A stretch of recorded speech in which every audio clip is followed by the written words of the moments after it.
Pirated SPG. Striktong patnubay at gabay ng magulang ang kailangan. Maaaring may masiselang tema, lengguwahe, karahasan, sexual, horror o droga na hindi angkop sa mga bata.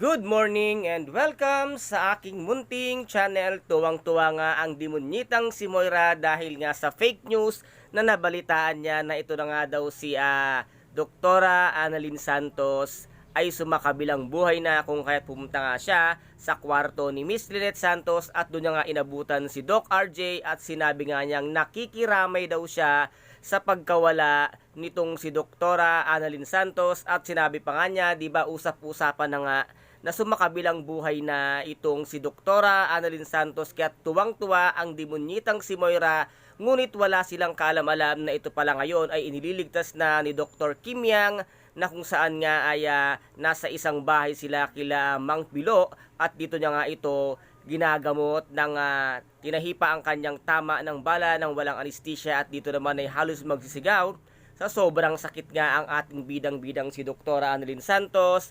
At ngayon naman ay nakita nga ni Doc Carlos at ng kanyang tauhan na may isang matanda at dito nga sila nagtanong. Ngunit niligaw naman sila nitong matandang na pagtanong nila at sinabing doon siya tumuloy kila Mang Pilo, kaya pinuntahan nila ang bahay na sinabing ngunit wala nga doon itong si Doktora Annalyn Santos. At ngayon ay mayroon na ngang mga pulis na dadakpin itong si Doc Carlos, ngunit hindi nga siya nagpahuli at itong kanyang tauhan ang siyang nasawi at sumakabilang buhay.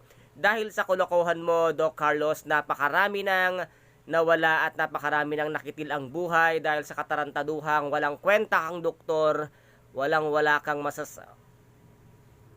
At ngayon ay pinaghahanap na siya ng mga pulis na kung saan nga ay nagtatago itong si Doc Carlos Benitez. At ngayon naman ay tutulong sana itong si Zoe, ngunit ang ginawa ng kanyang mami demonyitang si Moira ay ipinosas nga siya kasama nga itong si Olga. At dito naman ay nakita nga nitong si Justine ang kanilang sitwasyon at dito nga ay sinabi ang kailangan daw itong malaman ng kanyang mami Giselle kung ano ang sitwasyon ngayon nitong ang si Zoe na ngayon nga ay ipinosas ng sarili niyang mami. At dito naman ay narinig lahat nitong ang si Justine ang usapan tungkol nga sa pagkatao nitong ang si Zoe. Kaya guys, ito po ang ating ipakaabangan kung ano ang siya pang mga gagawin ng demonyitang si Moira dahil ngayon nga ay marami nang nalalaman itong si Justine at pinagbantaan nila nga ito na kung siya man daw ay kakanta, uunahan na siya para kitilin ang kanyang buhay. Kaya guys, ito po ang ating pakaabangan mamaya dito nga sa Abot Kamay na Pangarap na kung saan ay napaka-intense